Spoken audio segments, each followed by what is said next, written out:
വർഷങ്ങൾക്ക് മുമ്പെയാണ് ലളിതാംബിക അന്തർജനം ഈ കഥ എഴുതിയത്. അപ്പോൾ ഇന്നത്തെ കാലത്തും ഇങ്ങനെയുള്ള അന്തരങ്ങൾ, അങ്ങനെയുള്ള മൂല്യങ്ങൾ എത്രത്തോളം പ്രസക്തമാണെന്നുള്ളതാണ് ഈ ബുക്കിന്റെ അടിസ്ഥാനമായിട്ട് വരുന്നത്.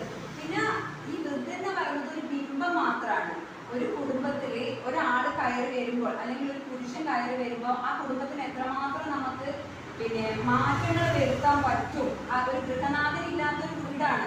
അപ്പൊ ആ ഗൃഹനാഥനില്ലാത്തൊരു വീടാകുമ്പോൾ നമുക്കറിയാം, ഭർത്താവില്ല അല്ലെങ്കിൽ അച്ഛനില്ലാത്ത ഒരു വീടും മറ്റുള്ള ഒരു വീടും തമ്മിൽ ഒരുപാട് അന്തരങ്ങളുണ്ട്. നമ്മൾ എത്രത്തോളം സ്ത്രീ മൂല്യങ്ങൾ പറഞ്ഞാലും, സ്ത്രീകൾ നമ്മൾ എവിടെ എത്തി എന്ന് പറഞ്ഞു കഴിഞ്ഞാലും അച്ഛനില്ലാത്ത വീട് എന്ന് പറയുന്നത് നമുക്ക് ഭയങ്കര ഒരു ഇതാണ്. ഒരു കുഞ്ഞു കുട്ടീനെ സംബന്ധിച്ചോളം അച്ഛനില്ലാത്ത അവസ്ഥ അത് പലപ്പോഴും കുട്ടിക്ക് ഫീൽ ചെയ്യും, പല കാര്യങ്ങളും ഫീൽ ചെയ്യും. അപ്പോൾ ജാനു വളരെയധികം ആ ഒരു നിസ്സഹായാവസ്ഥ ആ വീടുകൾ അനുഭവിച്ചിട്ടുണ്ടെന്ന് പറയുന്നത്.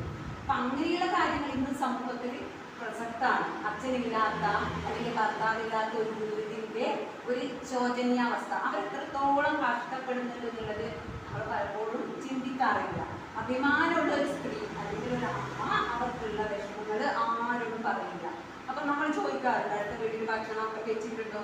നമ്മളെ കാണുമ്പോൾ എല്ലാം ഉള്ള വീടായിരിക്കും, പക്ഷേ ചിലപ്പോൾ ആ വീട്ടിൽ അന്ന് അടുപ്പ് എരിഞ്ഞിട്ടുണ്ടാവില്ല. പക്ഷെ അഭിമാനമുള്ളവരെന്ത് ചെയ്യില്ല, അത് പറയില്ല.